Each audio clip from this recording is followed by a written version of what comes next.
Assalamualaikum warahmatullahi wabarakatuh. Perkenalkan, saya Dava Ramadhan Yudhistira dari kelas 12 IPA 1, absen 12. Pada video kali ini, saya akan membacakan teks argumentasi yang telah saya buat dengan tema bahasa Indonesia sebagai alat komunikasi melalui media elektronik dan media cetak.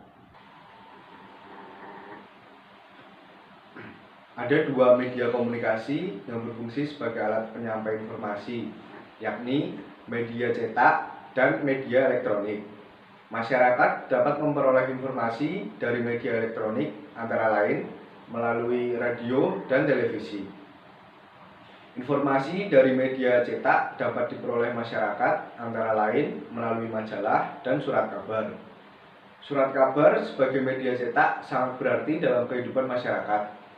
Surat kabar merupakan jembatan untuk menyampaikan berbagai informasi kepada masyarakat, baik informasi lokal, nasional, maupun internasional.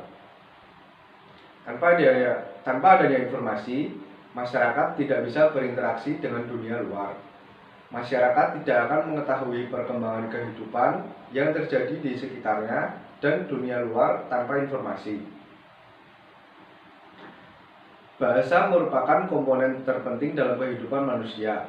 Manusia tidak akan bisa melanjutkan kelangsungan hidup mereka dengan baik dan teratur tanpa adanya bahasa. Mereka tidak bisa berinteraksi dengan mudah dan baik jika mereka tidak menguasai bahasa antara satu sama lain. Dan dengan tidak adanya kesinambungan tersebut, mereka juga tidak dapat menangkap ekspresi kejiwaan maupun keinginan yang diutarakan oleh lawan komunikasinya. Hal ini juga yang menyebabkan adanya sekat dan kurang terkaitnya emosional satu sama lain. Komunikasi tidak terbatas pada bahasa verbal. Beberapa ahli berpendapat ketika terdapat beberapa orang bersama dalam suatu tempat, pasti terjadi komunikasi. Sekalipun mereka tidak berbicara, namun hal tersebut merupakan bentuk lain dari komunikasi yang dapat diekspresikan melalui bahasa tubuh, ekspresi wajah, dan suara-suara non-linguistik, misalnya menggumam atau menggerutu. Komunikasi adalah istilah umum yang merujuk pada istilah yang lebih khusus, yaitu bahasa. Komunikasi merupakan pemindahan suatu arti melalui suara, tanda, bahasa tubuh, dan simbol. Bahasa adalah sistem simbol yang teratur untuk mentransfer arti tersebut. Dengan demikian, bahasa adalah suatu modifikasi komunikasi yang meliputi sistem simbol khusus yang dipahami dan digunakan sekelompok individu untuk mengkomunikasikan berbagai ide dan informasi. Indonesia merupakan negara yang terdiri dari beberapa pulau dan daerah. Bahasa yang digunakan untuk berkomunikasi di setiap daerah berbeda.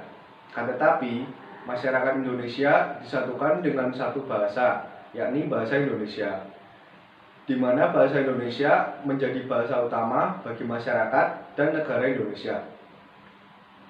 Dengan begitu, bahasa Indonesia menjadi alat komunikasi utama di Indonesia.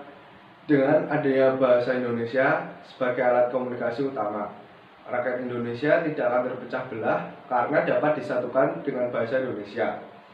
Bahasa Indonesia digunakan dalam berkomunikasi secara langsung maupun tidak langsung. Secara sederhana, sebuah media komunikasi adalah sebuah perantara dalam menyampaikan sebuah informasi dari komunikator kepada komunikan yang bertujuan agar efisien dalam menyebarkan informasi atau pesan. Bahasa dapat diartikan sebagai alat untuk menyampaikan sesuatu yang terlintas dalam hati.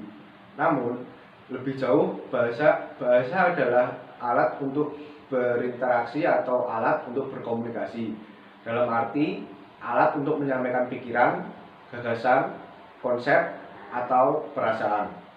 Sekian teks argumentasi mengenai bahasa Indonesia sebagai alat komunikasi melalui media elektronik dan media cetak. Kurang lebihnya mohon maaf. Wassalamualaikum warahmatullahi wabarakatuh. Sekian video dari saya. Kurang lebihnya mohon maaf. Wassalamualaikum warahmatullahi wabarakatuh.